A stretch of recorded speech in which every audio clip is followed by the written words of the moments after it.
musibah, ada yang musibah menimpa kita, ada musibah menimpa selain kita. Bentuknya sama musibah, akan tetapi hasilnya beda antara orang dengan orang.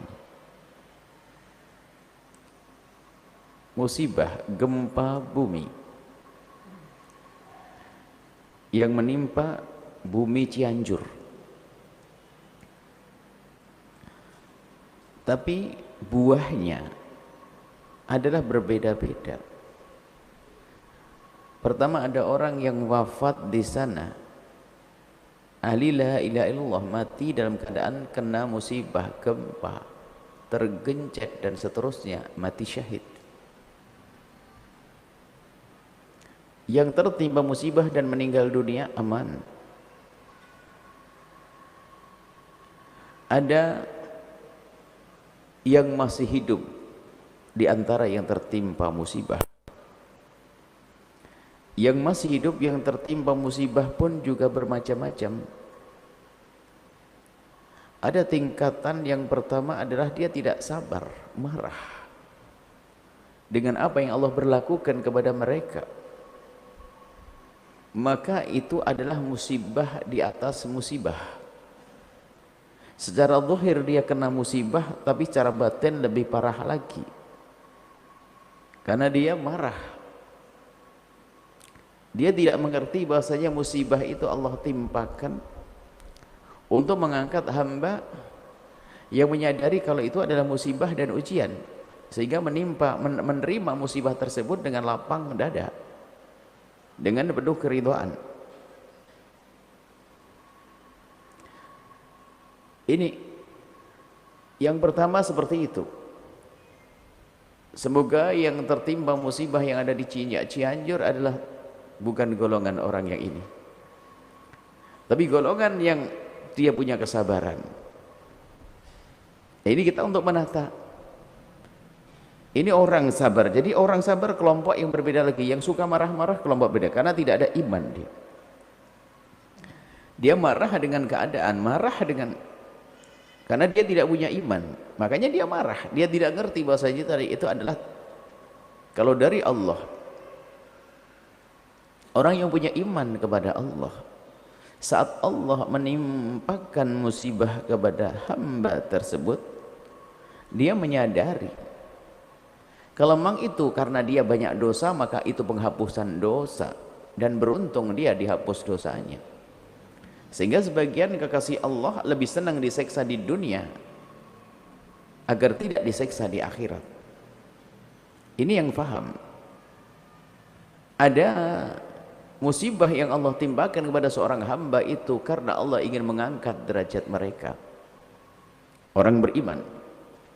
Ada musibah Allah timpakan kepada seorang yang beriman karena Allah ingin menabungkan pahala besar nanti di akhirat, sehingga hamba ini terkaget-kaget nanti di saat masuk surga melihat pangkatnya tinggi dan pahala yang melimpah dari musibah yang Allah timpakan.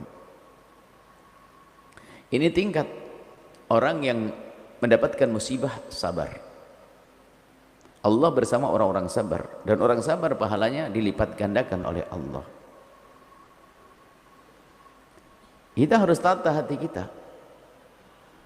Saudara-saudara kami yang ada di Cianjur, secara zahir Anda ini tertimpa musibah, tapi batin Anda ini yang bisa nerima apa yang Allah berlakukan kepada Anda, maka sesungguhnya itu Anda istimewa, Anda mulia. Sehingga nanti ada martabat tinggi lagi. Orang ketimpa musibah marah-marah dia. Ada tingkat tinggi adalah sabar. Tertimpa musibah dia dengan penuh kesabaran. Naik pangkat lagi dia ridho dengan itu semuanya. Bukan sekedar sabar, dia sabar untuk tidak marah dan sebagainya. Akan tapi merasa berat di dalam hatinya dengan itu semuanya, tapi dia menyabarkan diri. Sampai orang di saat ditimpa musibah oleh Allah, lega hatinya, tidak ada sedikit pun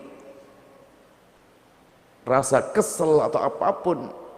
Bahkan tingkat tertinggi adalah seperti yang disebutkan pada hikmah yang lalu, bahasanya tertimpa musibah kok malah bersyukur, karena dia tahu bahasanya musibah yang Allah timpakan ditimpakan kepadanya demi kebaikan dia, dan dia senang dengan kebaikan. Bentuknya saja kita gambarkan pada pertemuan yang lalu adalah orang dibedah perutnya membayar karena ada bayi di dalamnya. Orang rela ditusuk jarum karena suntik obat, minum jamu yang pahit karena dia sadar betul bahasanya kalau seorang hamba yang beriman tertimpa musibah, ya untuk itu, karena Allah ingin mengangkat derajatnya. Ini orang yang tertimpa musibah. Dan insya Allah yang di Cianjur kita lihat, kita waktu ke sana, masya Allah, biarpun dalam keadaan semacam itu masih tampak ceria mereka. Kita datang ke tempat tersebut, masya Allah, sedih. Sayyidina Nabi SAW juga pernah sedih di saat mendapatkan musibah putra beliau yang meninggal. Beliau mengatakan wal ainu tatba', air mata menetes, wal qalbu yahzan, wal qalbu yajza', wal ainu tatma' wal qalbu yajza'. Hati sedih. Wa inni ala firaqika ya Ibrahimu la mahzunun. Kami sedih wahai Ibrahim berpisah dengan alanaqulu ila may yurdi rabbana, tapi pun demikian enggak boleh kita ngomong kecuali yang diridhai oleh Allah. Inna lillahi wa inna ilaihi rajiun. Nabi sedih zahirnya sebagai manusia sedih, akan tapi jauh di balik kesedihan ada puji syukur yang tersembunyi.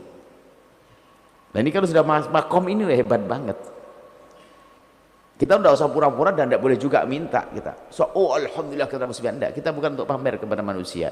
Itu rasa di dalam hati kita.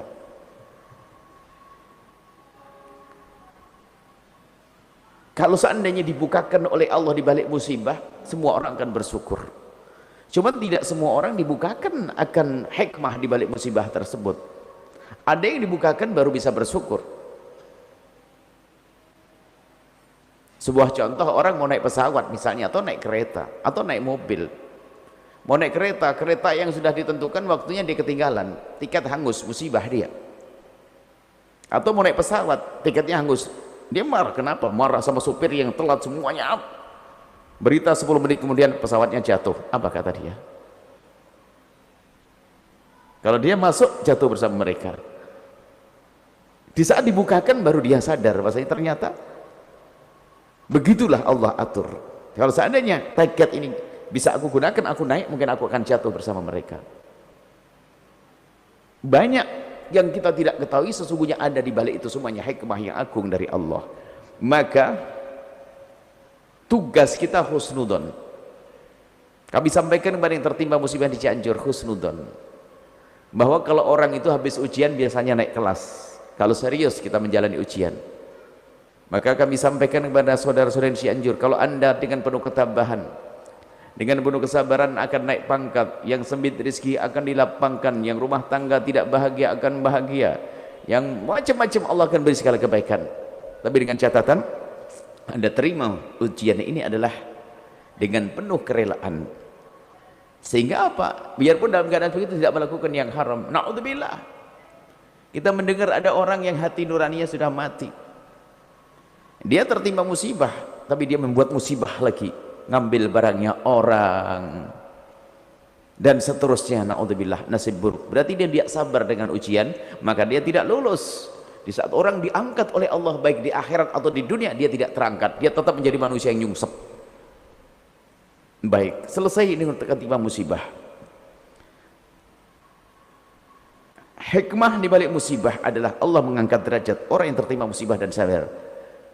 Dan ada lagi yang diangkat oleh Allah selain dari mereka yang tertimpa musibah, yaitu mereka yang peduli kepada mereka yang tertimpa musibah. Inilah poin yang akan kami hadirkan yang terpenting. Anda di mana dengan musibah tersebut? Kita perlu berpikir. Ada sebagian orang ini memang tidak matang cara berpikirnya, yang berkata, yang ngumpulin duit susah-susah, masa saya harus memberi ke dia? Ngumpulin duit susah-susah ngobatin orang. Coba dia berpikir sedikit saja, pilih mana. Anda ngumpulin duit susah-susah, orang lain sakit lalu Anda obati dia, atau Anda yang ngumpulin duit susah-susah, Anda sendiri sakit, Anda bayari. Pilih mana? Yang bodoh akan berkata, biar saya ngumpulin duit, setelah itu sakit. Ya, ibaratnya begitu gambarannya. Kalau ternyata Anda dalam karunia Allah, kemudian ada yang tertimpa musibah, segera bantu mereka. Tanda syukur Anda kepada Allah bahwa Anda tidak ditimpa musibah, Anda bantu mereka yang tertimpa musibah. Dan ternyata pertolongan Allah bersama mereka. Innallaha sayansurukum bidu'afaikum. Allah akan nolong kalian bersama orang-orang yang lemah, yang tertimpa musibah semacam itu. Maksudnya gimana? Jika engkau peduli dengan mereka, sungguh pertolongan Allah akan Allah berikan kepada Anda. Ini kesempatan bagi semuanya. Peduli apa yang Anda berikan, Anda yang sisihkan dari rezeki Anda. Bahkan mungkin menjual barang termahal yang Anda miliki kalau perlu. Dan janji Allah, Allah bersama mereka. Allah bersama mereka. Yang sakit, abdi maritu falam ta'udni. Mereka sakit macam-macam, kena timpa, kena ini, yang kena musibah. Ada yang sakit, ada yang tidak sakit tapi kesedihan, dirundung kesedihan. Maka ayo siapapun dari kita, jangan sampai hati kita mati. Sisihkan rezeki Anda untuk mereka, bantu mereka. Yang rusak macam-macam, kan Allah menguji kita, Pak. Naqs, kekurangan dikurangi di dalam harta. Minal khaufi wal ju'i wa naqsi minal amwali wal anfusi wat thamarati. Allah beri kekurangan di dalam harta. Itu habis semuanya itu harta. Ujian yang Allah berikan pada kita caranya, Pak. Naqsi minal amwali wal anfusi wat thamarat. Wa basyiri sabirin alladziina idza asabatuhum musibatun qalu inna lillahi wa inna ilaihi raji'un. Nah, kabar gembira hanya bagi mereka yang di saat tertimpa musibah langsung kembali kepada Allah. Ini semua dari Allah dan akan kembali kepada Allah. Anda yang saat ini selamat dari musibah, hidupkan hati Anda untuk mereka. Sisihkan rezeki Anda. Biarpun Anda hari ini mungkin yang biasa makan 3 kali, demi mereka aku akan makan 2 kali, aku niatkan untuk mereka. Jangan putus asa, jangan Anda menyerah dengan ketidakmampuan Anda. Seorang pada zaman Nabi ingin selamat, ingin mati di medan laga, datang daftar perang kepada Rasulullah. Setelah menghadap kepada Nabi lalu dikatakan, kau tidak usah perang. Orang itu berkata, ya Rasulullah, apa karena pincangku? Dia tuh pincang. Dia pincang ngadep ke Nabi ingin ikut perang. Nekat dia karena pengennya mati syahid. Nabi mengatakan kau tidak usah perang. Lalu dia berkata, ya Rasulullah, urjati hadhihi, apakah karena aku pincang ini lalu tidak boleh perang? Iya. Ini kemurahan dari agama, dari syariat, dari Allah agar kau tidak usah perang. Orang itu berkata, ya Allah, ya Rasulullah, demi Allah, izinkan aku la ata'annal jannata bi urjati hadhihi. Izinkan ya Rasulullah, demi Allah, aku ingin menginjakkan surga dengan kepincanganku. Tidak boleh menyerah. Maksudnya apa? Anda mungkin tidak punya apa-apa, tapi dibanding mereka tertimpa musibah sangat jauh, rumah Anda masih ada. Mereka rumah hancur, baju hilang, semuanya. Anda harus berpikir masalah ini. Jangan berkata aku tidak mampu. Oke, sehari Anda berapa pengeluaran Anda? Sehari pengeluaran saya 20.000. Oke, apa tidak bisa dipotong 3.000, 4.000, dikurangi bayamnya dari 4 ikat jadi 3 ikat, gulanya dari 4 sendok jadi 3 sendok, dan seterusnya. Jihad untuk itu. Jadi kalau bersedekah jangan nunggu Anda itu punya uang lebih melimpah. Bukan begitu ciri orang bertakwa. Disebutkan orang bertakwa, wasari'u ila maghfiratin min rabbikum wa jannatin arduha as-samawati wal ardu uiddat lil muttaqin. Surga yang disiapkan untuk orang yang bertakwa. Gimana ciri orang bertakwa? Alladzina yunfikuna fis sarra'i wad dharra. Dia berkorban, berjuang, berderma dalam keadaan dia melimpah hartanya. Bahkan di saat mereka pas-pasan pun berusaha bagaimana menyisihkan rezekinya untuk menolong orang lain, untuk membangun pondok, untuk dan seterusnya. Anda berpikir untuk ini. Anda berpikir untuk ini. Semuanya. Inilah yang ingin kami sampaikan pada kesempatan ini. Bukan saja kasus Cianjur. Di tetangga Anda mungkin ada yang sakit. Tolong jangan Anda cuek bebek mentang-mentang Anda sehat, tidak. Dan di saat Anda membantu mereka, jangan hanya Anda ingin dibantu suatu ketika jika Anda sakit, tidak. Kita bantu dia karena Allah. Itulah menjadikan kita mulia bersama mereka. Mereka mulia dengan musibah, kita mulia karena musibah Allah timpakan kepada mereka, dan Allah pilih kita untuk menolongnya. Semuanya ayo berpikir. Al-Bahjah Cianjur ada, kita ke sana, di kiri kanannya ada tempat untuk saudara-saudara kita ngungsi, dan pondok juga mendapatkan bagian. Husnudon kami kan selalu harus begitu, husnudon kami pondok Cianjur itu bakal gede, digoyang oleh gempa, keretakan terjadi di sana sini, sehingga hari ini santri Pondok Putra khususnya kita pulangkan. Tapi kami yakin husnudon, Allah nggak perlu dengan itu semuanya. Allah nggak perlu dengan bangunan Allah. Kami husnudon bahwa bersama itu semuanya, karena Allah ingin mengganti yang lebih bagus lagi. Allah akan kirim ahli surga yang bisa berjuang di sini. Insya Allah pembangunan akan lebih cepat lagi. Sekarang lagi kita suarakan untuk merenovasi itu pondok pesantren, agar santri bisa segera kembali. Sebab di luar godaan besar, dan siapapun yang membantu ini double pahalanya. Di saat kita bangun pondok biasa pahalanya gede banget, tapi ini adalah dalam keadaan musibah semacam ini, gede pahala di atas pahala. Semoga Allah memilih kita untuk peduli kepada saudara-saudari kita yang tertimpa musibah yang di sana, ngurus masjid-masjid yang di sana, madrasah di sana, pesantren di sana. Semoga Allah memilih kita. Jika kita sempit rezeki, semoga Allah lapangkan. Jika sudah lapang rezekinya, semakin lapang untuk bisa membantu saudara kita yang ada di sana. Baik, mukaddimahnya itu yang kami hadirkan. Sekarang kita kembali ke... Setelah Anda menyaksikan video ini, jangan lupa berselawat kepada baginda Nabi Muhammad sallallahu alaihi wa alihi wa sahbihi wasallam.